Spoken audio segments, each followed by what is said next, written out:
Hello students, welcome to the R army YouTube channel. तो आज की वीडियो बहुत ही इम्पोर्टेंट रहने वाली है A I P G T 2025 aspirant के लिए, जो कि आयुर्वेदा से एग्ज़ाम को इस साल डील करने जा रहे हैं। जो बी एम एस ग्रेजुएट हैं, जो पी जी में जो है एडमिशन लेने की आशा रखते हैं, उनके लिए बहुत ही इंपॉर्टेंट लेक्चर होने वाला है, क्योंकि आज के लेक्चर में हम पढ़ेंगे मोस्ट इंपॉर्टेंट पॉइंट्स इस साल 2025 ए आई पी जी टी में काश्यप संहिता के लिए। काश्यप संहिता से क्वेश्चन लगभग 4 से 5 हर साल आ जाते हैं। काश्यप संहिता को मैं डिस्क्राइब करूं तो कौमार भृत्य और काश्यप संहिता लगभग एक ही है। तो कौमार भृत्य कहें या काश्यप संहिता कहें, लगभग 4 से 5 क्वेश्चन हर साल आ जाते हैं, जो आपको डील करने बहुत जरूरी हैं। अगर आपको सच में सिलेक्शन चाहिए, आप सीरियस कैंडिडेट हैं, तो जरूर आपको काश्यप संहिता के इंपॉर्टेंट पॉइंट्स आपको याद होने चाहिए। और इस वीडियो में ये इंपॉर्टेंट पॉइंट बहुत ही संक्षेप में जो मैं बताऊंगा उतना ही याद कर लिया, तो उससे बाहर आपको काश्यप संहिता के इस साल के लिए इंपॉर्टेंट, मतलब इससे बाहर नहीं आने वाला है।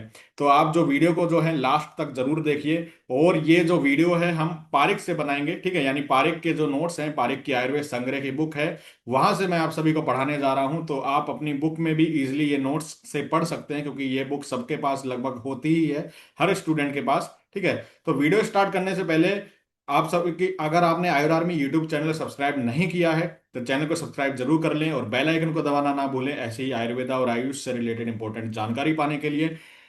आयुर आर्मी ऐप को अब आप गूगल प्ले स्टोर से और आईफोन में भी डाउनलोड कर सकते हैं। ये आयुर आर्मी का ऑफिशियल व्हाट्सएप नंबर है, जिसपे मैसेज करके आप कोई भी कोर्स अगर लेना चाहते हैं तो उसके रिगार्डिंग क्वेरी आपकी है तो आप क्वेश्चन पूछ सकते हैं।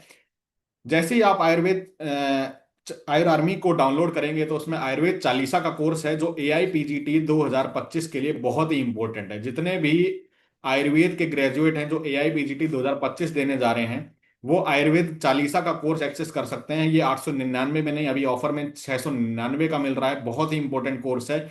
मोस्ट इंपॉर्टेंट पॉइंट्स को, पूरे सिलेबस को कवर करते हुए मॉडर्न संहिता सब्जेक्ट एक पीडीएफ के रूप में बनाया है। ठीक है, जो ई पीडीएफ रहेगी और उसके लेक्चर भी रहेंगे कुछ 200 से 250 पेज में। पूरे सब इंपॉर्टेंट पॉइंट्स को मैंने कवर किया है। ठीक है, मोस्ट इंपॉर्टेंट पॉइंट्स है जहां से क्वेश्चन आएगा। अगर आपने ये पढ़ लिया, ये रामबाण रहने वाला है, इसके बाहर कुछ भी नहीं आएगा, आपका सिलेक्शन जरूर होगा। ठीक है, आपको बस याद रखना है, ठीक है, और एग्जाम टाइम पे जो है रिप्रोड्यूस करना है। बस ये आपका जो है 30% मेहनत है, 70% मेहनत मैंने आपको करके दे दी है लगभग।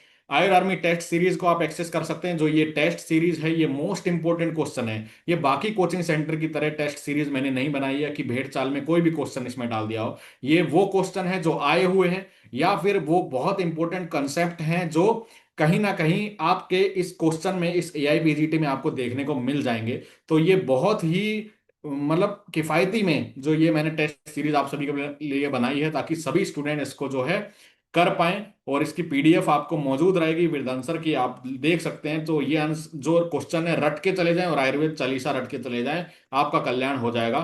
एनटेट आयुष का कोर्स आप एक्सेस कर सकते हैं 999 रुपए में, जिसमें लेक्चर नोट सब कुछ मिलेगा। और Bihar NHM Ayurveda medical course, Ayurveda medical officer के लिए कोर्स चल रहा है अभी, जिसको आप एक्सेस कर सकते हैं। रिकॉर्डेड लेक्चर आपको मिल जाएंगे।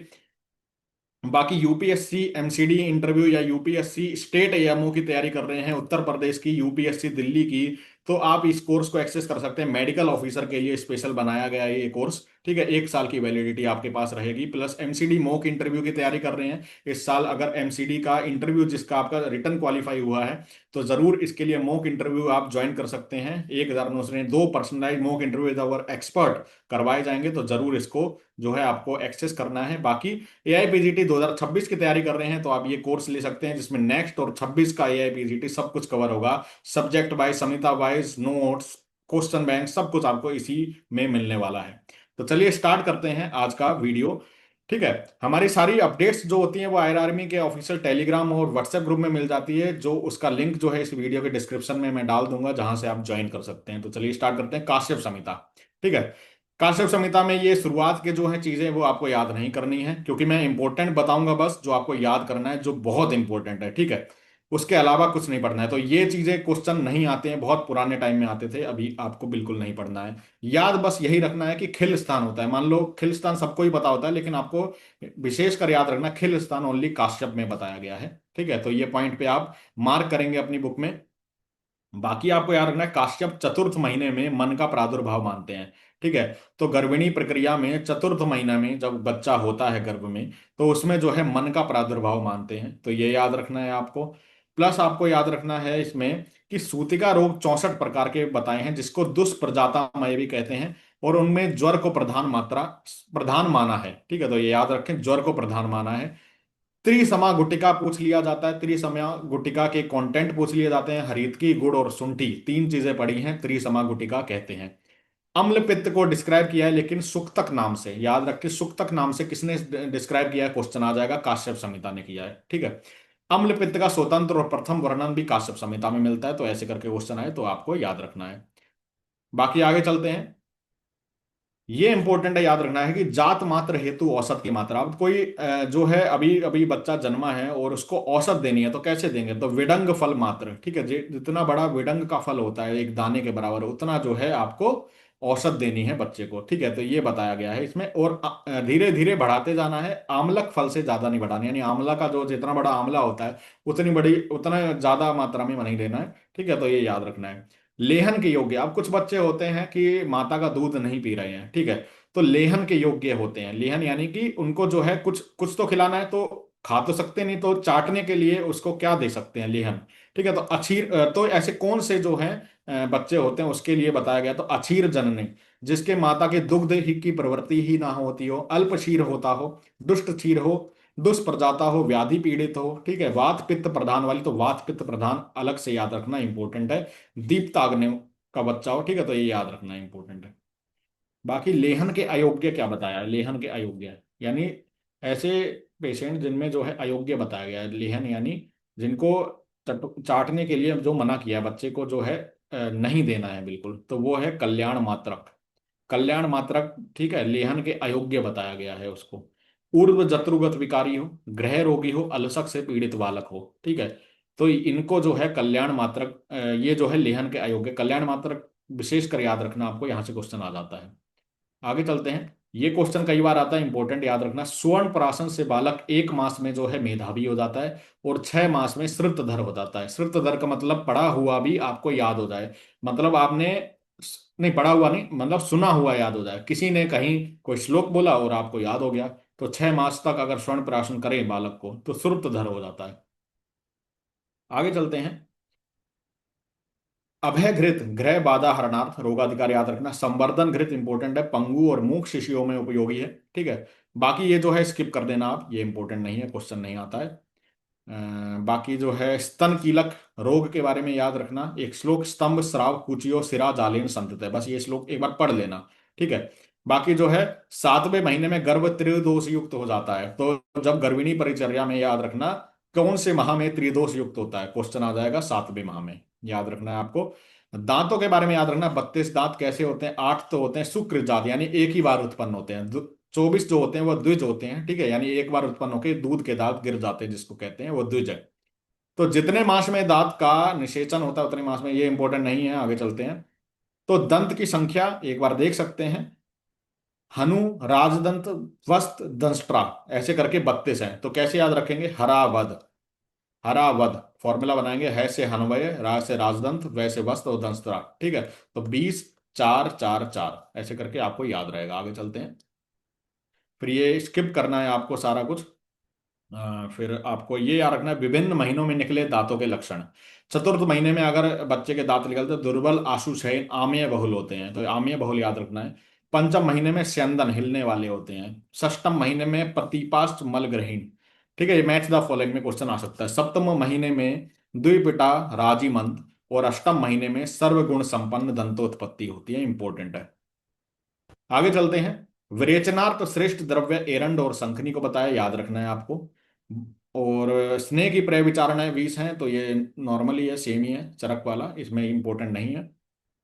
अति स्वेद की चिकित्सा विसर्पवत करनी है, तो ये इंपॉर्टेंट है। ठीक है, आचार्य चरक ने ग्रीष्म ऋतु चर्यावत बताई है, वाग्भट ने स्तंभन चिकित्सा बताई है। ठीक है, सुश्रुत ने शीत उपचार बताया है, तो इन्होंने विसर्पवत बताया है, इंपॉर्टेंट है। अष्टविध स्वेद इन्होंने ही बताया है, और उसमें भी हस्त स्वेद, हाथों को तलवों को गर्म करके जो है लगाना, ठीक है, स्वेद देना, वो हस्त स्वेद इन्होंने ही बताया, बच्चों के लिए खासकर। और जातस्य चतुर्मासान, ठीक है, 4 महीने के बच्चे को हस्तस्वेद देना चाहिए, इंपॉर्टेंट है, 4 मास तक हस्तस्वेद करना है।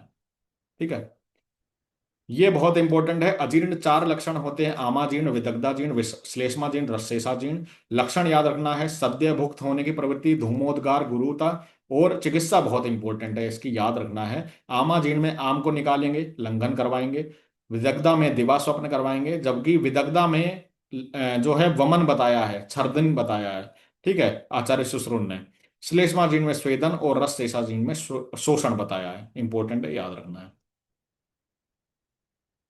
अब वेदना अध्याय, ये मोस्ट इंपॉर्टेंट है। वेदना अध्याय एक ऐसी स्पेशलिटी है जो आचार्य काश्यप ने बताई है कुमार वृत्य के लिए, कि बच्चा बोल तो सकता नहीं है, लेकिन कुछ ऐसे इशारे करेगा जिससे कि माता को समझ लेना है कि इसको, माता को नहीं, डॉक्टर को समझ लेना है कि ये रोग हो सकता है इसको। ठीक है, तो वो क्या क्या इशारे हैं उनसे क्वेश्चन आ जाता है और आपका इंपॉर्टेंट बनता है। तो सारे तो पढ़ने नहीं है, इनमें भी इंपॉर्टेंट है जो इस साल इंपॉर्टेंट है उनको मैं बता देता हूं। जैसे सिरह सूल, सिर सूल में याद रखना है, सिरम स्पंदयति, ठीक है, सिर को हिलाएगा। कर्ण सूल इंपॉर्टेंट नहीं है, छोड़ दीजिए। मुख रोग इंपॉर्टेंट नहीं है। बाकी आप सीधे चलिए ज्वर में। ज्वर में आपको याद रखना है, ललाटस्य अभितप्ता। ठीक है, तो नॉर्मल सी बात है, ललाट जो है गर्म होगा। ठीक है, सिर गर्म होगा, पैरों का ठंडा होना। बाकी आपको याद रखना है, हिक्का, अकस्मात मारुदोद्गारे। अकस्मात मर्दोद्गार है, यही लिख के आ जाएगा, ऑप्शन में होगा हिक्का श्वास क्या लक्षण है, तो हिक्का आंसर आएगा। आना मोस्ट इंपोर्टेंट है, याद रखना। विशाल स्तब्ध नयन, ठीक है, बड़े बड़े स्तब्ध नयन कर लेगा। पर्व भेद अर्थी क्लम, ठीक है, विशाल स्तब्ध नयन खासकर याद रखना आना का लक्षण है। अपस्मार इंपोर्टेंट है, याद रखना, अकस्मात अटहसनम। ठीक है, उन्माद के लिए प्रलाप अर्थी वैचित्य उन्मादम। ठीक है, तो प्रलाप अर्थी वैचित्य याद रखना है। मूत्र कृच्र के लिए मूत्र काले च वेदना, बस ये वर्ड याद रखना है। ठीक है, और लिखना है बस्ती स्पर्शती पानीना, ये लक्षण भी याद रखना है। प्रमेय इंपॉर्टेंट नहीं है, विसर्प भी इंपॉर्टेंट नहीं है, अलसक मोस्ट इंपॉर्टेंट है। सिरो ना धार्यति, ये लक्षण लिखकर आ जाएगा, सिर को स्थिर नहीं रख पाता है। ठीक है, तो अलसक लक्षण है, इंपॉर्टेंट, याद रखना है। आम दोष मोस्ट इंपॉर्टेंट है। अस्नात स्नात रूप स्नात अस्नात दर्शनम, बिना स्नान किया हुआ स्नान किए हुए के समान लगता है, और स्नान किया हुआ बिना स्नान के समान, याद रखना। और पांडु मोस्ट इंपॉर्टेंट है। नाभ्याम समंत शोथ मोस्ट इंपॉर्टेंट, नाभि के चारों ओर जो है शोथ की उत्पत्ति पांडु में होती है, याद रखना है आपको। कामला के लिए नष्ट अग्नि याद रखना, और निरुत्साह। बाकी जो है इसमें ये इंपॉर्टेंट नहीं है, आगे चलते हैं। ये स्थान बहुत इंपॉर्टेंट है, सभी आचार्यों के याद होने चाहिए, और यहाँ पे काश्यप जी के भी देख लीजिए। वात का स्थान अस्थि मज्जा बताया है, कफ का हृदय और पित्त का आमाशय है, तो याद रखना है। योनि के भेद याद रखना है, सक्ताकार योनि बताइए संतान उत्पत्ति हेतु श्रेष्ठ, मध्यम विचिव योनि पुत्री उत्पादक, और उन्नत मांसल योनि पुत्र उत्पादक। तो ये इनकी विशेषताएं हैं, याद रखना है। बाकी ये स्किप कर सकते हैं। ओजसार याद रखना, चरक से अतिरिक्त माना है, ओजसार वर्णन आचार्य काश्यप ने किया है। दो हृदयावस्था याद रखनी, तृतीय मास में है। ठीक है, बाकी ये स्किप करेंगे आप, ये इंपॉर्टेंट है। काश्यप ने कृमि आश्य बताया, तो कृमि आश्य का वर्णन किसने किया है, ये क्वेश्चन कई बार आता है। तो कृमि आश्य कैसे, कृमि कैसे, काश्यप, काश्यप ने बताया है।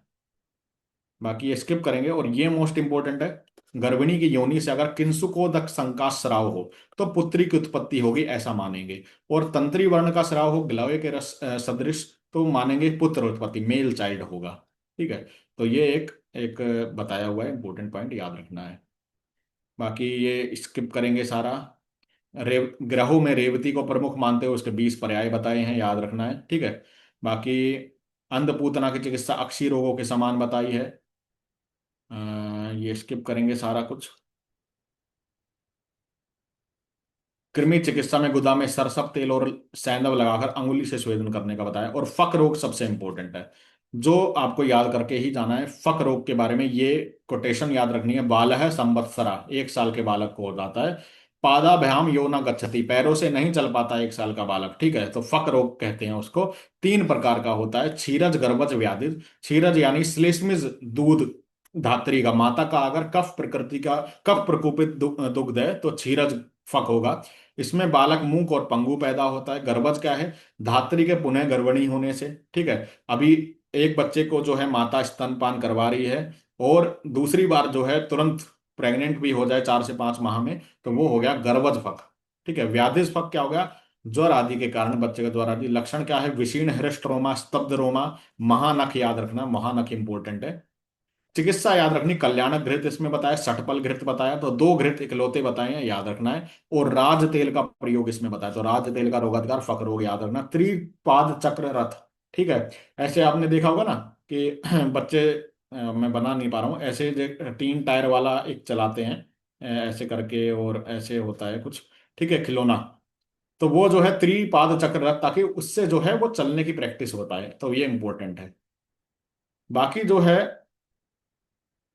स्किप कर देते हैं, ये आगे चलते हैं।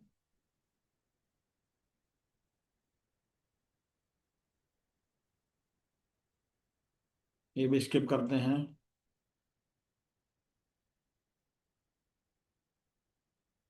ये याद रखना, धूप के भेद 3 बताए हैं, धूप, अनुधूप और प्रतिधूप। लहसुन कल्प का पूरा अध्याय बताया है, ठीक है। और लहसुन के बारे में याद रखना है इसमें कि लहसुन के बीज में कटु रस है, पुष्पनाल में लवण तिक्त है, पत्र में कसाय है, और भाव प्रकाश का भी यहाँ लिखा है, ये याद रख लेना एक बार। ठीक है, और शीतल उपचार निषिद्ध है लहसुन के टाइम पे, जल नहीं तो जलोदर हो जाता है। और कटु तेल बहुत इंपॉर्टेंट क्वेश्चन बनता है, कटु तेल प्लीहा नाशनार्थ श्रेष्ठ बताया गया है, इंपॉर्टेंट है।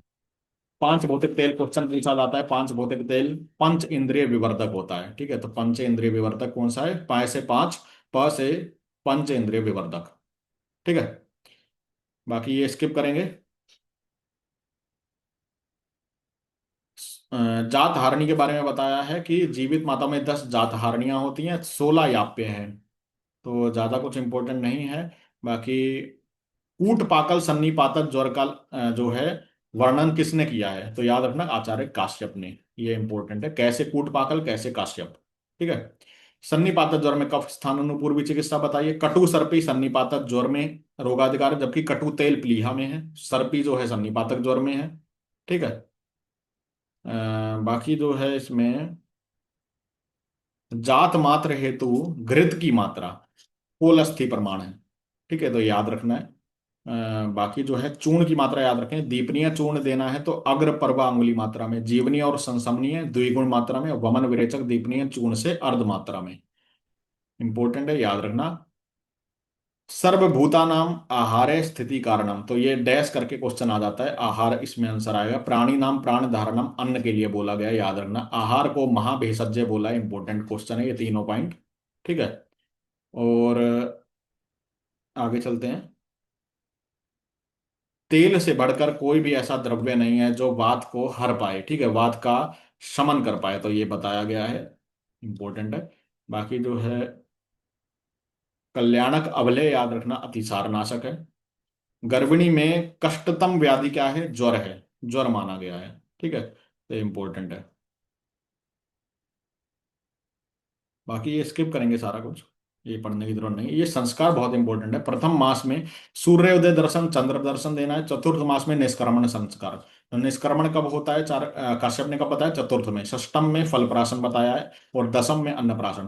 कुकुणक बहुत इंपॉर्टेंट है, दूषित स्तन ने जब पीता है, ठीक है, तो कुकुणक व्याधि हो जाती है, इसमें कफ रक्त प्रधान होती है, ठीक है। तो आप कफ रक्त से याद रखना है, के आर से याद हो जाएगा, ठीक है। केकेआर एक टीम भी है आईपीएल की, कोलकाता नाइट राइडर। और केकेआर से कैसे कुकुणक, के से के कफ, आर से रक्त, तो दोष आपको हमेशा याद रहेगा। लक्षण क्या है? ललाटम अक्षिकुटम नासाम च परिमर्दित, नासा, ठीक है, नाक को मसलता है, तो इंपॉर्टेंट है, याद रखना है आपको। प्रकाश ना सहते अश्रुम, ठीक है, प्रकाश को सहन नहीं कर पाता, आंखों से आंसू आ जाते हैं, बहुत इंपॉर्टेंट लक्षण है, पहचानना होगा, कुकुणक आंसर है इसका, ठीक है। धात्री चिकित्सा क्या करेंगे? एक तो माता को चिकित्सा देंगे, वमन और दोषपाचन, और शिशु को नेत्र प्रक्षालन करवाएंगे, बस। कोकिला गुटिका नेत्र रोगों में है, ठीक है, तो ये याद रखना है, ठीक है। अम्ल पित्त के श्रेष्ठ चिकित्सा वमन बताइए, तो इंपॉर्टेंट है, ये पॉइंट भी याद रखना है। बाकी ये स्किप कर देंगे सारा कुछ। और ये देख लेना, घृत को शुक्र योनि विशोधक बताया, जबकि चरक ने तेल को बताया, तेल तेल का श्लोक बताया था ना चरक ने। मारुतग्नम नाचे बलवर्धनम, मारुतग्नम नाचे श्लेष मर्दनम बलवर्धनम, त्वचम स्थिरीकरम तेलम योनि विशोधनम, तो वहां पे बोला तेल के लिए, जबकि इन्होंने जो है घृत को माना है। तेल को भग ने च्युत संधान कर, जबकि वसा को माना है चरक ने। तो इंपॉर्टेंट है, याद रखना है आपको। ठीक है, बाकी ये स्किप कर देंगे आप। और ये मासानुमासिक प्रक्रिया है, एक बार पढ़ सकते हैं अगर आपका मन है, नहीं तो टेबल आपको जो है आयुर्वेद 40 अगर आपने ज्वाइन की है उसमें आपको टेबल अच्छी से शॉर्ट में बताई गई है।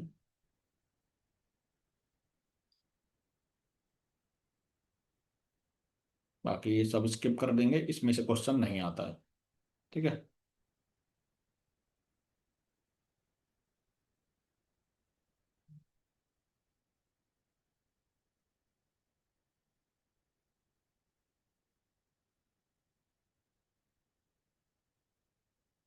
ये मोस्ट इंपोर्टेंट क्वेश्चन है, याद रखना है। कल्प चतुर्भद्र किसको कहते हैं? ठीक है, तो कल्प चतुर्भद्र जो है प्रारंभ और अंत में चार चार अनुवासन बस्तियां, मध्य में चार। ठीक है, तो कल्प चतुर्भद्र ये जो है ओनली आपको याद रखना है, इंपॉर्टेंट है। ठीक है, और चातुर्भद्र, चातुर्भद्र आए अगर, ठीक है, चूर्ण, तो क्या है उसमें? कैंप पड़ा हुआ है, कैंप से याद रखना। कर्कट श्रृंगी, कर्कट श्रृंगी, अति विषम और पिपली। अति विषम पिपली, ये चार चीजें बड़ी हैं चातुर्भद्र। ठीक है, तो ये याद रखना है।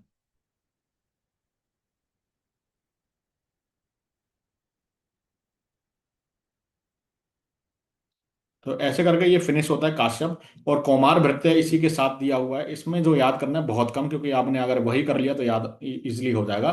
पोगंड याद रखना, 5 से 10 वर्ष 16 वर्ष तक के बालक को पोगंड कहते हैं। ठीक है, जात मात्र का मुख शोधन सैंधव सर्पी से करवाते हैं, इंपॉर्टेंट है, याद रखना है। बाकी आगे चलते हैं, जो मैं बता रहा हूँ बस उतना ही आपको याद रखना है।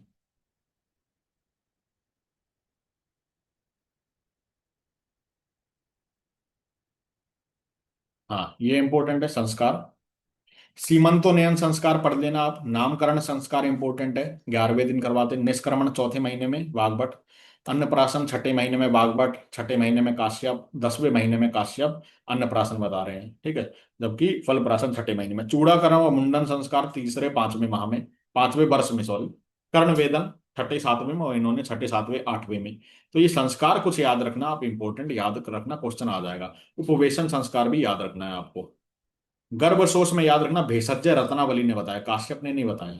ठीक है, और वायु के प्रकोप से होता है। तो ये इंपॉर्टेंट है, गर्भशोष।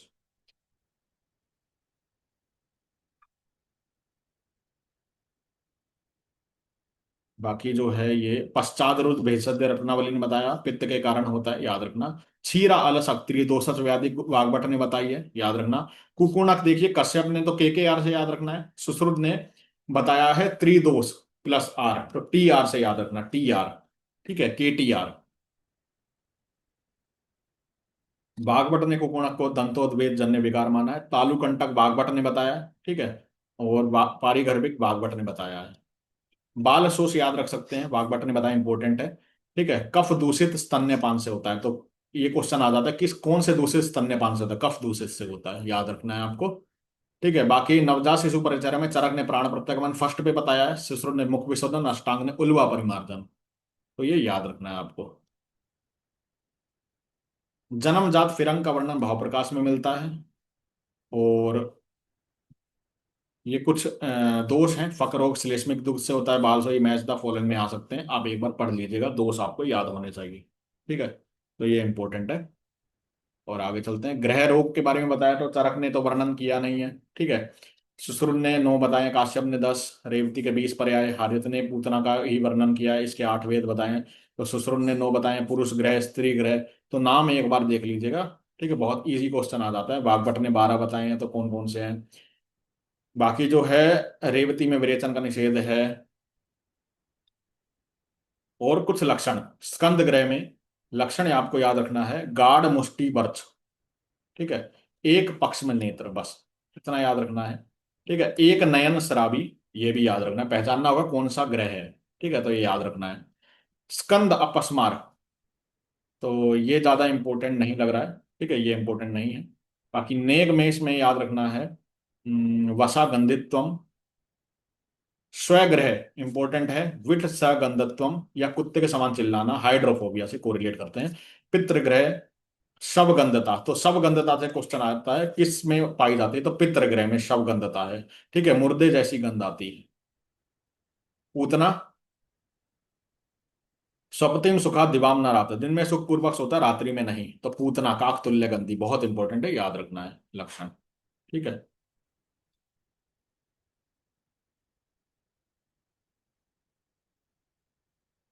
पेट के बल लेटना, ये कौन सा ग्रह है, अंधपूतना, गंधपूतना। ठीक है, तो याद रखना, ये इंपॉर्टेंट है। और रेवती के बारे में याद रखना है। ठीक है, पांडुवर्णी होता है, रक्तवर्णी, ठीक है, बस्ती गंध होती है। तो ये एक बार देख लेना, परनीशियस एनीमिया से कोरिलेट करते हैं, इसका ये भी देख लेना। शुष्क रेवती जो है गृध्र गंधित्वम, ये याद रखना है। और मुखमंडिका, ये ज्यादा इंपॉर्टेंट नहीं है। शकुनी ग्रह भी इंपॉर्टेंट नहीं है। ऐसे करके जो है आपका आयुर्वेदिक काश्यप और कुमार भृत्य जो है कवर होता है। ठीक है, इसके अलावा कुछ भी नहीं आएगा। बस इतना ही रिवाइज करके जाइए जो मैंने पॉइंट बताए, या तो आप नोट्स बना लीजिए या लगातार पढ़ते रहिए, नॉर्मल याद हो जाएगा, या आप वीडियो ही देख लीजिए, आपको साथ के साथ याद हो जाएगा, आपका क्वेश्चन गलत होगा ही नहीं। ठीक है। और जो भी स्टूडेंट AIPGT 2025 दे रहे हैं इस साल, प्लीज ये आयुर्वेद चालीसा जरूर लीजिए, बहुत ही फायदा देने वाली है। कहीं बाद में पछतावा ना हो कि काश मैं ले लेता, कि मैं बार बार बोल रहा हूं 699 में कुछ नहीं जाता है आपका, लेकिन आपकी जिंदगी बन जाएगी। 3 साल MD करेंगे और MD के बाद उसी डिग्री से जिंदगी भर कमाएंगे, जिंदगी आपकी बन जाएगी, फैमिली को खुश रखेंगे। तो बहुत जरूरी है, क्योंकि उसमें बहुत मेहनत लगी है, और इसीलिए मैं दावे के साथ कह पा रहा हूं कि वो अगर आपने पढ़ लिया तो आपका सिलेक्शन कोई नहीं रोक सकता। इसलिए जरूर आयुर्वेदा चालीसा लीजिए। ठीक है। और चलिए, वीडियो कैसी लगी हो लाइक और शेयर करना ना भूले, कोई भी क्वेश्चन है कमेंट करके हमसे पूछ सकते हैं। मिलते हैं अगली वीडियो में, तब तक के लिए जय हिंद, जय आयुर्वेद।